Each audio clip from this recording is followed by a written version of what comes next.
today it's actually not even morning because it's past 12. It's almost 1. But we're here. It's real crappy weather, so it's been really cold. Today it's not cold at all. I mean, it is cold, but the snow is melting. Anyway, today on the agenda I was going to make some paint, but my body doesn't really function very well today, so we'll do stuff that involves this little guy. So something I've been pushing up is ordering pigments, because I need to be like focused when I do that. Am I focused today? I don't think so, but here we are. Anyway, I try to be pretty good at ordering pigments. I order from a few different places, and I try to make sure that the pigments I order from the Swedish store, I'm like good, like even though there's a shipping cost and everything, I know that I can get it like not the day after, obviously because it's past 12 right now, but it will come in like 2 days. But it's almost like someone has been making paint in the workshop and not writing up when the pigments are out. Anyway, so I just checked. One that I need, like, that I had plans to make yesterday, couldn't make it yesterday because it was out.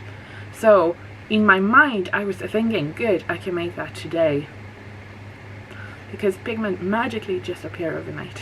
It doesn't. So I was good, I sat down, I went to the store where I buy the Swedish pigments, or from the Swedish wholesaler, and they are out in the size that I wanted, because I like to buy by the kilo. We have reached that level right now, we buy pigments by the kilo.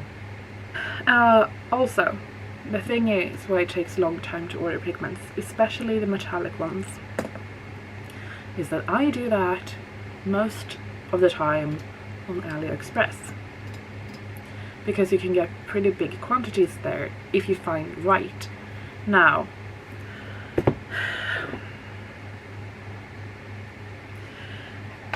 so I get quite a lot of questions, especially on Instagram, where they say like, well, can you like tell me where you buy these pigments and all of that.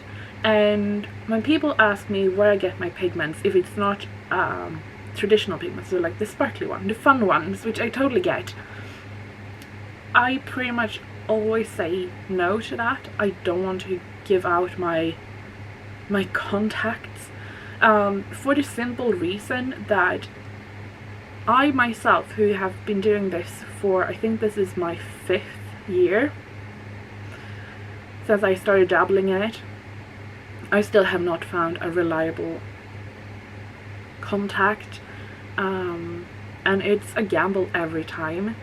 And somehow I'm fine when gambling with my own money, because I know that even if I get the wrong pigments, I can make something else out of it. But to give that contact to somebody else who is not as willing to gamble with the money, it's not fair, I think, and I just have not found a good contact to buy from, and that's why I don't give it out, because sometimes I get exactly what I want.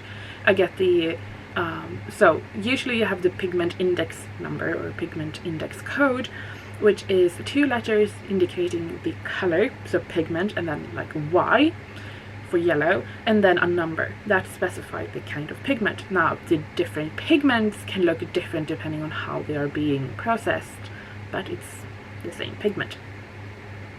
With the metallics or the mica pigments, you only have a number or a name. It's very arbitrary for the stores. They name them or number them however they want, and it's really hard. I think we can all agree that it's really hard buying anything and deciding on a color based on your screen, and buying colored powder from a screen is really tricky. So you go on the number, and usually I try to get 500 grams to a kilo every time, just because I use it a lot, and I don't want to keep buying, like placing order every month. My ideal is like 3 times a year, and I've been managing for about a year, I think, placing bigger orders. I've also placed like I'm calling it like just testing orders, so I have like smaller samples of pigments. I don't really count that because it's not refilling the workshop, you know. But the last time I ordered pigments, some of them came just like they usually do, and some was completely different colors. So yeah, that is it's not fun. Usually somehow something that I have done before is you go back into previous orders, you click the link to that item, and I just rebuy that. So many times that item is out of stock, it doesn't exist, the store doesn't exist anymore, and that's the thing. And I had one color that I couldn't get the pigment off for a very long time. I have actually like retired, I don't know if that's the correct term, but I don't make the colors anymore because I can't get the pigments anymore. So and I'm not going to say I'm fine with it, it's just something I have to accept. That's part of the paint making when this is the way I buy it. Now, could I have spent a little bit more time and effort and trying to actually source a better, like go straight to the manufacturer and everything? Sure, but I don't have the time, the resources to be able to do that. So it's instead like 2 or 3 hours 3 times a week, 3 times a year, spending just trying to find the pigments I'm needing from AliExpress. That's a long way of saying I'll be here quite some time. So, but I can tell you, we need the pigment for Meta, because I was going to try and make Ruby yesterday, and Ruby is 3 pigments. One of them is the same pigment as Meta, and it was all out. And then I remembered last time I did Meta, I just used it all, and I didn't write a note to myself. And I also need the pigment for Gloria that just came out. I have a little bit left, it's very little, but Gloria is also a pigment that is used in other colors, and it's one of those that I ordered like a kilo of that turned out the wrong color. So it's too close to make like its own separate color from Gloria, but it's not close enough that I can replace it. Yeah, I have found one place where I can buy it where it looks to be the same, but it's only 50-gram bags. So that means I would have to get 20. Let's see what the cost would be there. Well, it's free shipping, but it comes in mid-April. Apparently, also the pigment prices, that has increased quite a lot. Anyway, so I will try to find the pigments I'm missing, also calculate the extra cost. And yeah, see you later.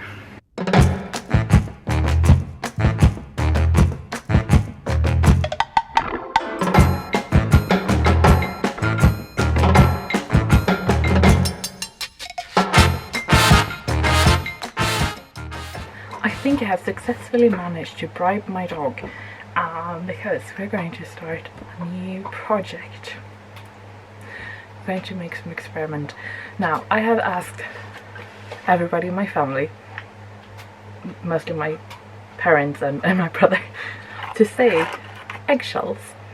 So at the end of last summer we got some chickens, and during the winter they have started laying eggs quite a lot. And I was like, can you make paint from them? I don't know, but I want to try. So that's what I want to try to do today. Going to first clean them up. I have pestle and water, and then we'll see what happens. I have an idea that it might be a bit rough, but I just really want to try it. So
I think that is the result. It gets very grainy, and I just cannot get the eggshells like completely up, you know, like mold up. So I really like the idea. My thinking is either I need some form of like some other form of breaking up the shells, so some form of grinder or another type of molar, because just using this and then also like rubbing it quite a lot with my glass molar, it just, yeah, I mean, it did come to like a paint. Now I think it could be really cool to use it as a texture, so maybe doing the same process but then mixing it with an acrylic binder, either like some glossy or matte gel medium or some wax, something like that that would really hold it. I don't think the gum arabic is strong enough to hold the size of the particles we are working with here. I feel like I need a little bit extra stuff. Now I am going to save this, obviously. I'm going to put it into a pan and see like how it will react later on, if I can re-wet it and use it, because I do feel like it is a really cool texture, like to work as a sand or something in a painting. But yeah, I mean, it was really fun. I do really enjoy these kind of experiments. I don't typically show them because a lot of them end up like this. But I thought, I have not filmed in like a really long time and I've been really wanting to try this, so here we are. So yeah, I'm going to clean up this. I'm going to make a batch of a proper paint. So yeah, actually going to do some productive work, and we'll see how it re-wets. We'll come back and look at that.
Okay, so I just did a real quick run into town. Well, it took an hour because, you know, it's far to town. To pick up a few packages, but I also need to remember I need to charge my little headphones here. Okay, so speaking of yarn, I have 1 and 2 packages of yarn, and this one, I don't know, oh, this,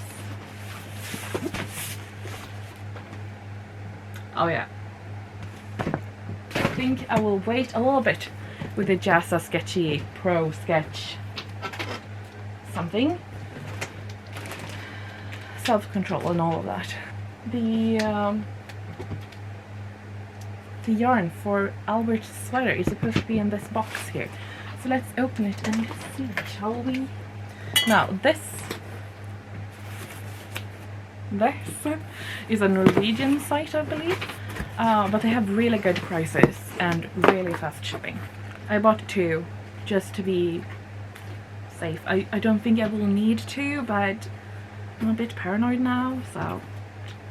And then they had some extra price on the different drops, alpaca and flora, I believe.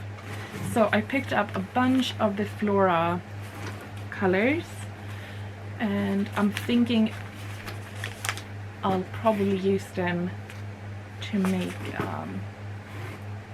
more mittens. I just really enjoy it, and I feel like I can do a little bit more fancy work with the mittens opposed to socks, because socks is like more like a wear and tear type of item, whereas mittens is usually you can have like more like fancy mittens. That's my thinking anyway. I know we are soon March, I mean it is March, but yeah, I just really like it. And I just realized, and I cannot believe it, but so this is the one I'm working on right now. You can see the little beak in the eyes. There's cuff, like this one just has 2, this one has 3. I think I will just acknowledge, accept and move on, because I'm not ripping this back just to put in another repeat on the rib. I'm not. I'm just cannot believe that. Okay. Anyway, so those yarns will probably be more mittens, and then here, oh, from Hobie, Fake Cherry is one of my all-time favorite flavors, so I love these. So the crochet little bag I'm working on, so I bought more of those colors that I've run out of, and then I just got a whole bunch more, and oh, this one too. So just got a few more colors that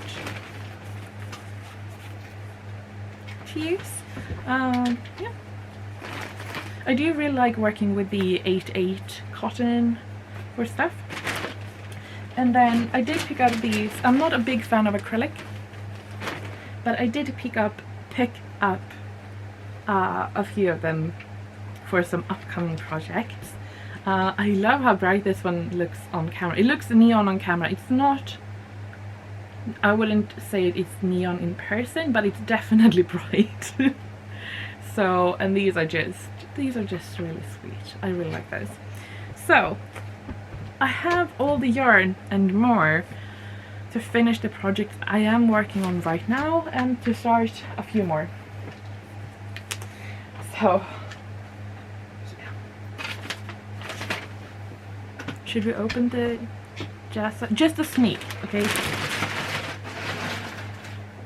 I'll make it proper later, I promise. I just want to, it's quite heavy. I like heavy boxes.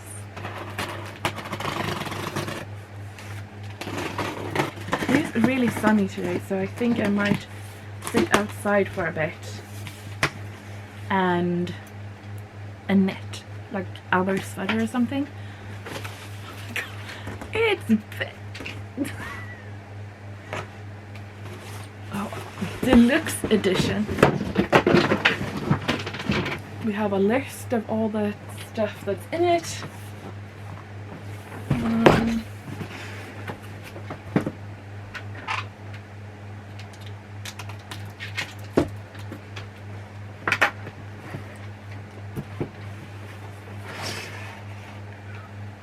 Oh, yeah. A little discount code. Very fancy. Oh, it doesn't really have a odd smell either. I like that. And I was just supposed to peek, I know. I think it would look cooler if it was on the other side too. Because right now it's just on the front side. But it's definitely sturdy, like.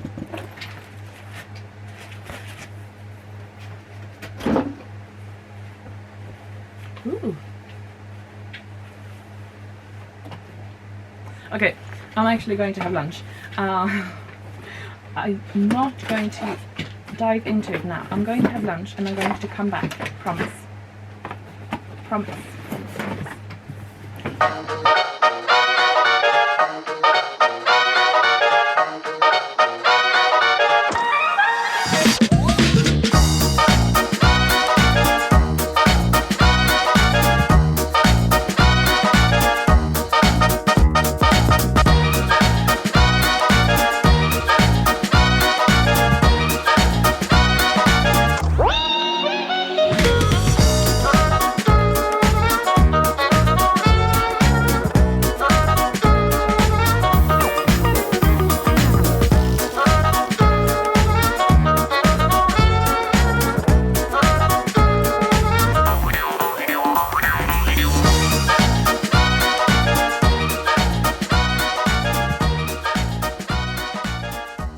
So I didn't share how I put the bag together, but I'll tell you real quick. So I need 13 squares. So each side has 5 this cross, and then you have 3 that are the bottom and then the edges. And yes, I did make a green paint that day. It is what it is. And then you just stitch it all together and you have a little bag. And I just little crochet strap. But I think it's really cute. It's been a few days and I'm thinking we should look at the egg paint, or eggshell paint I should say. Swatch here on black. There's definitely some texture here, and the gum arabic does hold it, but I can like sort of scrub away particles. It is sort of like that kind of sandpaper feel, but it does, like, it still is there, obviously. On the white, it's real easy to see here, isn't it? But we have it here, and here you can see there's a lot of loose stuff coming about. There is somewhat of a color, but I can remove it. So what I want to see now is, will it re-wet? Can you actually use it as a paint? Like if you like this sort of textured effect, can I still use it? So I'm going to take a nylon brush, because I'm not using my proper natural fibers on this. That will just like wear them down. Okay, let's see here. Is it re-wetting? Oh my golly, I think it does. Who would have thought? I mean, the binder is gum arabic, so I suspected as much, but yeah, I think if you would want to use it, you'd have to like wet it up a bit before, so you would get the actual, I don't know what to call it, like pigments, the grains, but it works. I don't mean to sound so surprised, but I am a little bit surprised. I didn't really know what to expect. I'm going to do a little bit here on the black. Maybe it will show up better. What I did with the paint is I obviously put it into this full pan, but I also put it onto dots. So if you want to try out this, I'm hesitating to call it a paint, but if you want to try out my first ever attempt on eggshell paint, there will be dots in the shop that you can pick up and give it a try if you want to. That was my little experiment. I think we can give it like, it's a 4 out of 5. I obviously wished I could get it more into, have more of a, like a solid mass tone, but given that I molded it myself, or pulverized it, I'm struggling to find the right words, I think it's pretty cool. And yeah, so this is my first, I was going to say start to finish proper paint, but I did not actually lay the eggs myself, so it's a collaboration with me and the girls. So yeah, imagine that.